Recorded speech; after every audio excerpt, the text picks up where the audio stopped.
உங்கள் favourite சீரியலின் full எபிசோடுகளை Sun டிவியில் ஒளிபரப்பான உடனே சன் நெக்ஸ்டில் ஃப்ரீயா பாருங்க. இப்போதே ஆப் டவுன்லோட் செய்யுங்கள். ராஜா நம்ம புள்ள இல்லைன்னதும் நாம உட்காந்து அழலையே, ஏன் யோசிக்க கூட இல்ல. அத ரொம்ப ஈஸியா நாம கடந்து போயிட்டோம். ஆனா அதுக்குள்ள 1000 கேள்வி இருக்கு.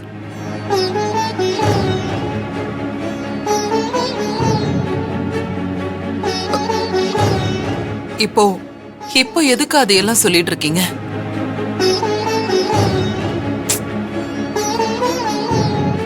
ராஜா யாரு? அவன் எதுக்காக நம்ம புள்ளைய வளர்ந்தான்னு நாம ரிவர்ஸ்ல போயிருந்தோம்னு வச்சுக்கோ, நமக்கு உண்மை தெரிஞ்சிருக்கும்.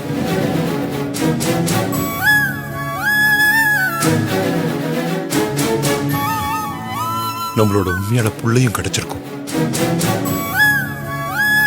நம்ம வேற பக்கமா போனதுனால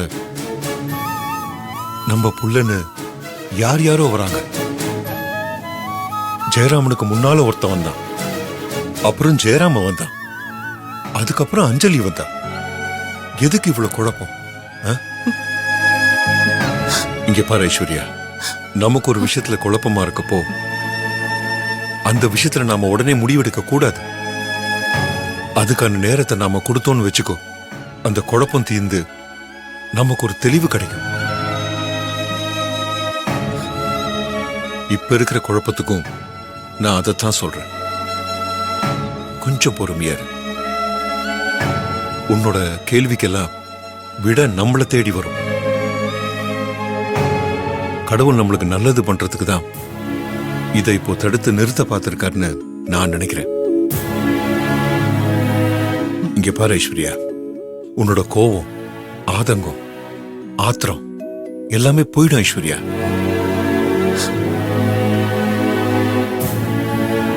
உன்னோட உண்மையான பாசத்துக்கு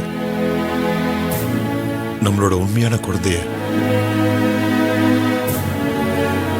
கடவுள் நம்ம கிட்ட சேர்ப்பார்னு நீ நம்பு. அது நடக்கும்.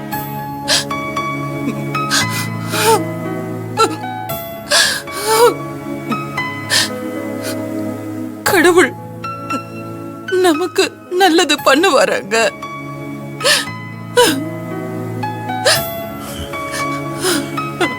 அழாத ஐஸ்வர்யா, நம்பிக்கை ஐஸ்வர்யா, நடக்கும். நம்பிக்கை தானே வாழ்க்கை.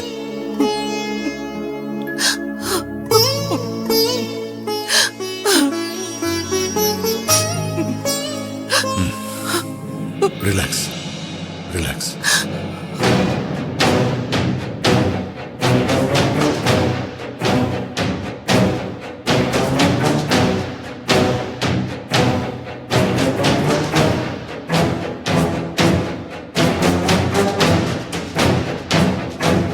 இப்படிலாம் நடக்கணும் கொஞ்சம் கூட எதிர்பார்க்கவே இல்லக்கா. நாங்களும் தான் எதிர்பார்க்கல. எல்லாம் முடிய போகுது. பூஜை முடிஞ்சதும் அடுத்து பட்டாபிஷேகம்னு நான் எவ்வளவு சந்தோஷமா இருந்தேன். நாங்களும் அதே சந்தோஷத்துல தான் இருந்தோம். இப்படி திடீர்னு புடவையில தீ பிடிக்கும், அதனால பூஜை நின்னு போகும்னு நாங்க நினைச்சு கூட பார்க்கல. அந்த அஞ்சலி தானம் வாங்க வராம இருந்திருந்தா இப்படி ஒரு விபரீதமே நடந்திருக்காது. வீட்டை விட்டு வெளியில போனவங்களுக்கு யாராவது தானம் கொடுப்பாங்களா?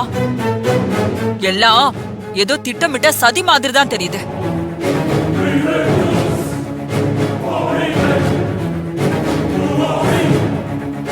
ஆமாக்கா, இப்ப நீங்க சொல்றப்பதான் எனக்கும் இதுல ஏதோ சதி இருக்குன்னு தோணுது.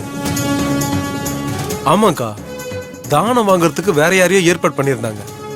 அவங்க இல்லாதனாலதான் ஐஸ்வர்யா ஆபத்துக்கு பாவம் இல்லைன்னு இவங்களை உள்ள வர சொன்னாங்க.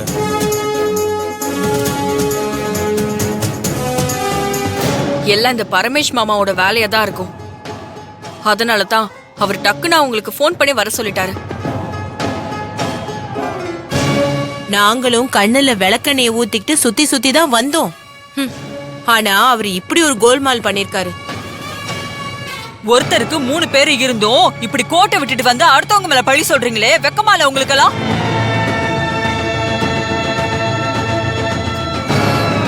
உங்களை எல்லாம் ஒரு பைசாக்கு நம்பி பிரயோஜனம் இல்ல.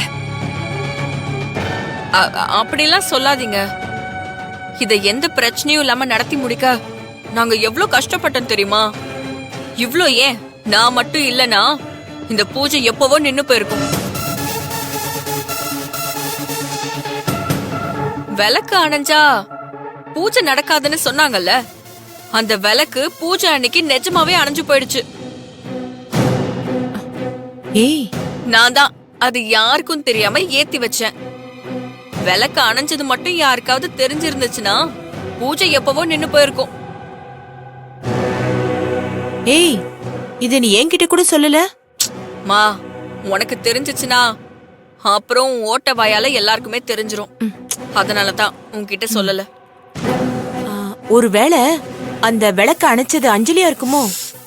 மா, அஞ்சலி எல்லாம் இல்லம்மா, அது தானா அதுவாதான் அணைஞ்சு போச்சு.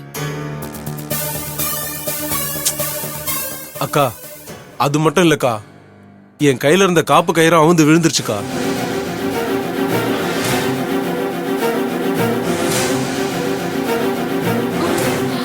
அது எப்படி நடந்துச்சு? நான் பைக்ல போயிட்டு இருந்தப்போ ஒருத்தன் கூட தகராறு வந்துருச்சு. அந்த சண்டையில அவுந்து விழுந்துருச்சு. மறுபடியும் எடுத்து கட்டிக்கிட்டேல? எங்க கட்டுறது, அது கிடைக்கவே இல்லை. நான் அதான் சிவப்பு துணியை கையில கட்டி மறைச்சிக்கிட்டு இருக்கேன். இதை மட்டும் கழட்டி இருந்தா கயிறு இல்லைன்னு தெரிஞ்சிருக்கும். அக்கா, நானும் மகதி மாதிரி தான். இதெல்லாம் தெரிஞ்சா பூஜை நின்னுடும் தான் கயிறு இருக்க மாதிரி ஏமாத்திக்கிட்டு இருக்கேன். ஐயோ, அந்த ஜோசியர் சொன்ன மாதிரியே எல்லாம் தப்பு தப்பாவே நடந்துட்டு இருக்கே. காலம் நேரம் கடவுள் மனுஷன்னு இப்படி எல்லாமே நமக்கு எதிரா இருந்தா நாம எப்படிதான் இதெல்லாம் பண்ண போறோம்? பண்ணணும்.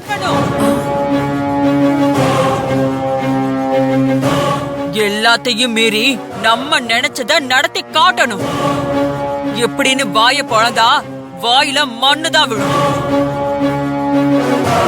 சொத்துல பங்கு கிடைக்காது. நான் அதுக்கு சொல்லல ஆனந்தவல்லி. நாளைக்கு விளக்கு அணைஞ்சதும் கயிறு தொலைஞ்சதும் தெரிஞ்சா ஐஸ்வர்யா எங்களை வீட்டை விட்டு துரத்திடுவால, அதுக்காக தான் சொன்னேன். நாம அத சொல்லலனா ஐஸ்வர்யாக்கு எப்படி தெரியும்? வாயை மட்டும் மூடிட்டு இருந்தா போதும், யாருக்கும் எதுவும் தெரிய போறதில்ல.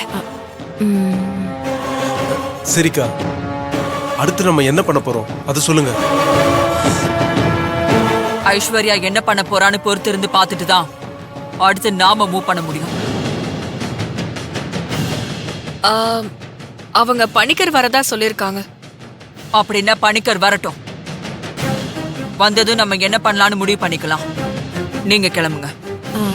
வாமா ஜெயரமா, வா போலாம். நீங்க போங்க, நான் அவன்கிட்ட கொஞ்சம் பர்சனலா பேச வேண்டியது இருக்கு. நாங்க அவனோட கார்ல தான் வந்திருக்கோம். அவன் வராம நாங்க எப்படி போறது? ஏன் ஒரு ஆட்டோ பிடிச்சு போக முடியாதா உங்களால? ஏங்க, நீங்க போய் கார்ல வெயிட் பண்ணுங்க, நான் பேசிட்டு வந்துடுறேன். சரி வாமா.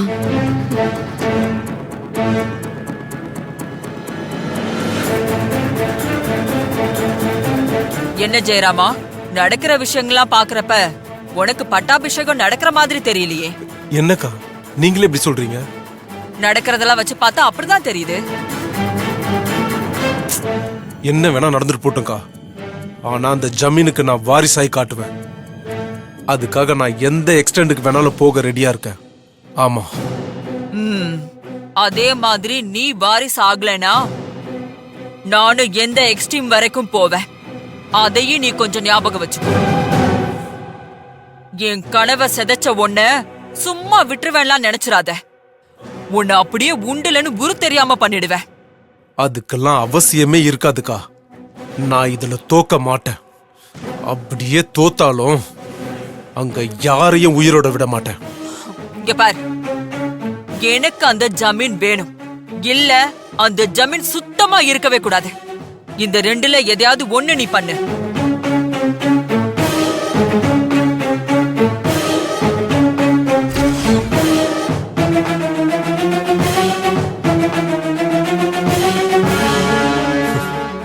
நீ வேணா இல்லாம போவ, அந்த ஜமீன் இருக்கும். அந்த ஜமீனுக்கு வாரிசு நான் மட்டும்தான்.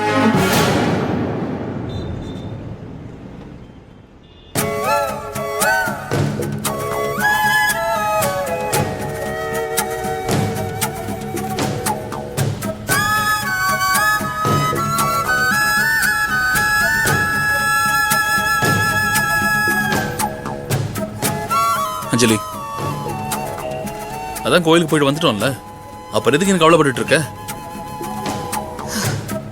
கோயிலுக்கு போய் நம்ம சாமி கிட்ட நம்ம குறையதான் சொல்லிட்டு வந்திருக்கோம். அது இன்னும் தீந்து போல ராஜா.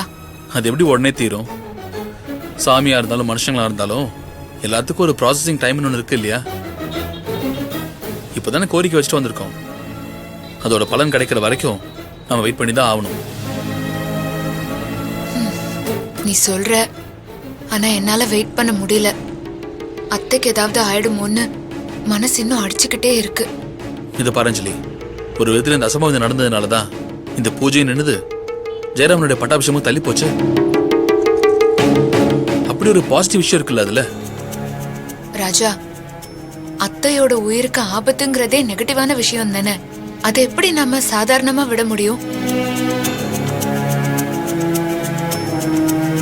அந்த ஜோசியர் ஜெயராமனை பத்தி மாமா கிட்ட சொன்னது உண்மைதானே அத்தை கிட்ட சொல்லியிருந்தா இவ்வளவு பிரச்சனை வந்திருக்காதுல்ல. அஞ்சலி, அவர் அம்மா கிட்ட சொல்லாம இருந்தா கூட பரவாயில்ல. ஆனா அதை நாம தான் சொல்ல சொன்னு சொன்னார் பாரு, அதுதான் இப்ப பெரிய பிரச்சனையாவே வந்திருக்கு. நம்மள யாருன்னே தெரியாத ஒருத்தன் நம்மள குற்றவாளின்னு சொன்னதான் என்னால இன்னும் ஜீர்ணிச்சுக்கவே முடியல. அவருக்கு பெரிய தண்டனையை கொடுன்னா நான் சாமிகிட்ட வேண்டிட்டு வந்திருக்கேன். ராஜா, நமக்கு நல்லது செய்யன்னு சாமி கிட்ட நம்ம வேண்டிக்கலாம், அது தப்பில்ல. ஆனா அடுத்தவங்களுக்கு கெடுதல் செய்யன்னு நம்ம வேண்டிக்கவே கூடாது. அதெல்லாம் இந்த காலத்துக்கு சரியானது இல்லை அஞ்சலி. ஒருத்தர் செஞ்ச தப்புக்கு தண்டனை கிடைச்சாதான் அவனும் திருந்துவான், அதை பாக்குறவங்களும் திருந்துவாங்க.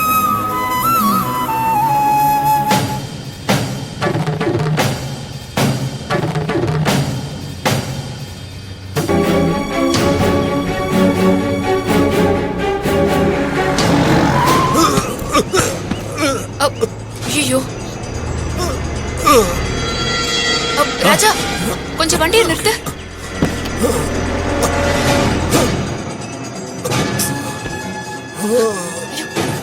ராஜா, தண்ணி பாட்டில் எடுத்துட்டு வா. ஐயோ ஐயா, எழுந்துறீங்க, எந்திரிங்க ஐயா. ராஜா, தண்ணி கொடு. ராஜா, தண்ணி கொடு. இந்தாங்கய்யா. அஞ்சலி, ராஜா, அப்புறமா பேசிக்கலாம். ராஜா, தண்ணி கொடு. தண்ணி கொடுங்க.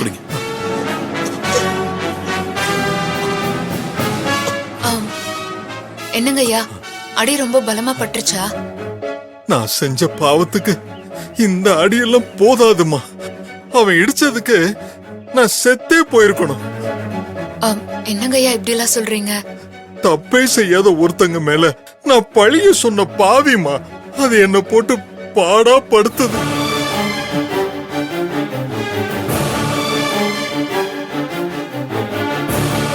தூங்க முடியல, சாப்பிட முடியல, கோயில் கோயிலா நடந்துகிட்டு இருக்கேம்மா. எந்த கோயிலுக்கு போனாலும் நான் பொய் சொன்னதுக்கான பலனை அதுல சம்பந்தப்படாதவங்க அனுபவிக்கும் போது எனக்கு எப்படிமா விமோச்சனம் கிடைக்கும்?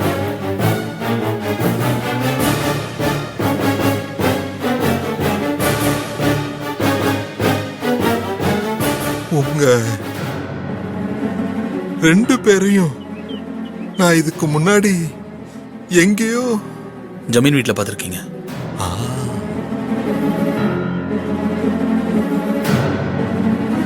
ஆமா ஆமா, அங்கதான் பார்த்தேன். நான் அப்பவே கேட்கணும்னு நினைச்சேன். நீங்க ரெண்டு பேரும் அந்த வீட்டுல என்ன பண்றீங்க? சொந்தக்காரங்களா இல்ல வேலை ஏதாவது பாக்குறீங்களா? அன்னைக்கு சாமிக்கு அலங்காரம் பண்ணிக்கிட்டு இருந்தீங்க, அது தெய்வ காரியம். இன்னைக்கு நீங்க ரெண்டு பேரும் எனக்கு உதவி பண்றீங்க, இதுவும் ஒரு விதத்துல தெய்வத்தோட காரியம்தான். இதுக்கு உங்க ரெண்டு பேருக்கும் நான் எப்படி நன்றி கடன் செலுத்த போறேன்னு எனக்கு தெரியல. அப்படியெல்லாம் சொல்லாதீங்க ஐயா. ஒருத்தர் அடிபட்டு கிடக்குறப்போ எப்படி பார்த்துட்டு போக முடியும்?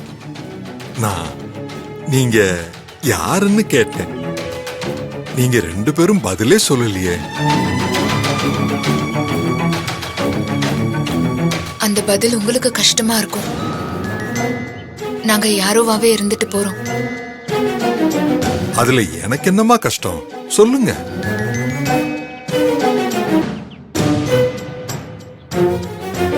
ஜெயராமன் வாரிசாக தகுதியே இல்லாதன்னு நாங்க சொல்ல சொன்னோன்னு ஜமீன்ல அம்மா கிட்ட சொன்னீங்களே, அந்த ராஜாவும் அஞ்சலி நாங்க தான்.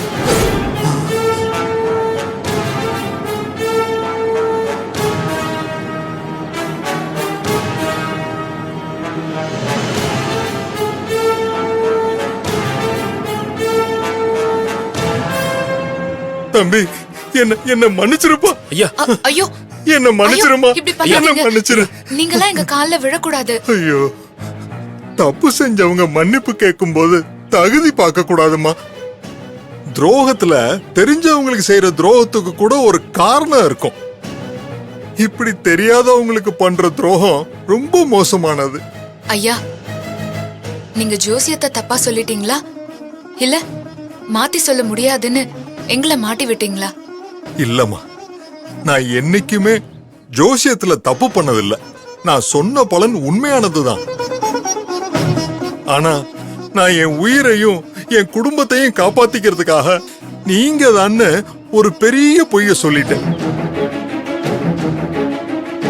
என்னையா சொல்றீங்க? உங்க உயிரை காப்பாத்திக்கவா? ஆமாப்பா. நான் பொய் சொல்லி இருக்கிற இடத்துல வந்து நீங்க உண்மையை சொன்னீங்க பாத்தீங்களா? அதான் இப்ப பிரச்சனையே. அது என்னால சொல்லாம இருக்க முடியல. சொல்லாம இருக்கவும் கூடாது. அது தர்மமும் இல்ல. நான் என்னோட எதிர்காலத்துக்காக ஒரு ரூட்டை போட்டு வச்சிருந்தா அதுல நீ வந்து கேட்ட போட்டா எப்படி ஜோசியரு? இங்க பாருங்க, உங்களுக்கு நான் எவ்வளவு பணம் வேணா தரேன். நீங்க என் கூட வந்து நான் சொன்னதெல்லாம் பொய்ன்னு மட்டும் சொல்லணும். என்னால பொய்யெல்லாம் சொல்ல முடியாது. ஓ அப்படியா? அப்போ ஒண்ணு பண்ணுங்க, நீங்க செத்து போயிடு. நீ மட்டும் இல்ல, நீ, உன் பொண்டாட்டி, உன் பொண்ணு 3 பேருமா சேர்ந்து இந்த விஷத்தை குடிச்சு செத்து போயிடுங்க. இல்லனா நான் சொன்னதெல்லாம் பொய்ன்னு வந்து சொல்லுங்க. ஏன்னு கேட்டா நான் என்னன்னு சொல்லுவேன்? அப்படி கேளுங்க, அதுக்கு நான் பதில் சொல்றேன். உங்களை அப்படி சொல்ல சொன்னது அந்த அஞ்சலியும் ராஜாவும் மட்டும் சொல்லுங்க.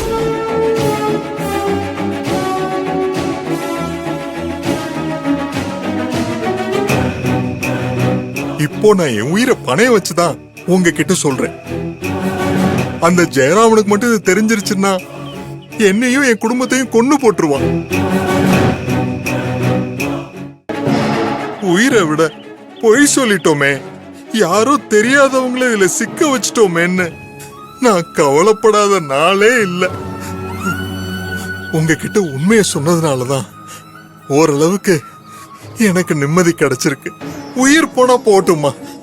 ஐயா, அப்படியெல்லாம் யாரும் உங்களை எதுவும் பண்ணிட முடியாது. நீங்க அவனை பத்தி எல்லாம் கவலைப்படாதீங்க. இத நான் பாத்துக்கிறேன். இந்த விஷயம் ஐஸ்வர்யா அம்மாவுக்கு தெரிய வேண்டாமா? எல்லாத்தையும் நாங்க பாத்துக்கிறோம் ஐயா. இதனால உங்களுக்கு எந்த ஆபத்தும் வராது. இன்னும் சொல்ல போனா அந்த ஜெயராமனை தண்டிக்க போறதே நீங்க தான். என்னம்மா சொல்றீங்க? எனக்கு ஒண்ணுமே புரியலையே. காலம் வரப்போ நீங்களே புரிஞ்சுப்பீங்க. நீங்க எழுந்திரீங்க. வாங்க. ஐயா, பாத்து எந்திரிங்க. பாத்து மெதுவா எழுந்திரீங்க. பாத்து. சரி வாங்க, ஹாஸ்பிட்டல் போய் ஒரு செக்அப் பண்ணிடலாம். அந்த அளவுக்குலாம் எனக்கு எதுவும் இல்லம்மா. நான் வீட்டுக்கு போயிடுறேன். சரி வாங்க, வீட்டுல உங்களை டிராப் பண்ணிடுறேன். ஐயோ, உங்களுக்கு எதுக்குங்க சிரமம்? என் வீடு பக்கத்துல தான் இருக்கு. நான் போய்க்கிறேன். நீங்க கிளம்புங்க, நான் வரேன். சரி, செருப்பு போட்டுக்கோங்க. நான் வரேம்மா. ஆ, வரேன் போயிட்டு தம்பி. வாங்க.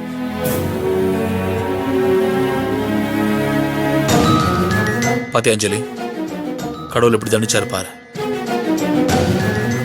அவர் செஞ்ச தப்ப அவர் உணர்ந்துட்டார்ல ராஜா, அதான் வேணும்.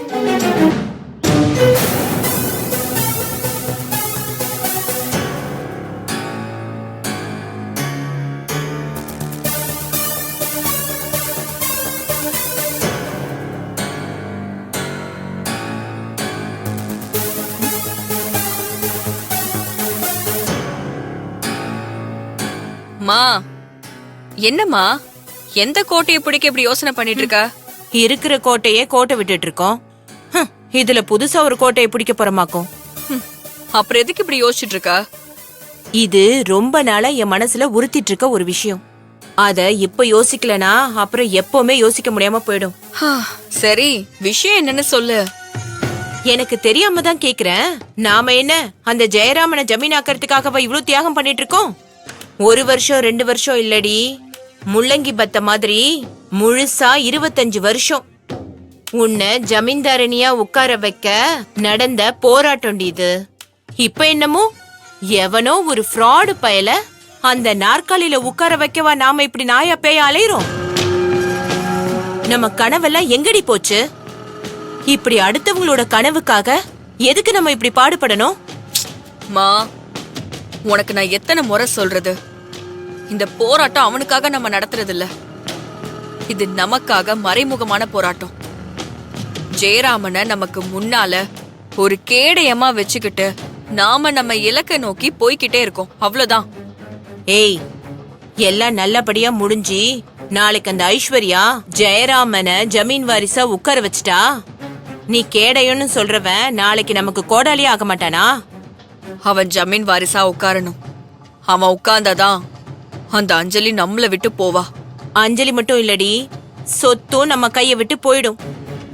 அப்புறம் அவன் குடுக்கற 5யோ 10யோ வாங்கிக்கிட்டு நம்மளும் அப்படியே போக வேண்டியதுதான். 5க்கோ 10க்கோ ஆசைப்பட்டு நான் அவனை உட்கார வைக்கல.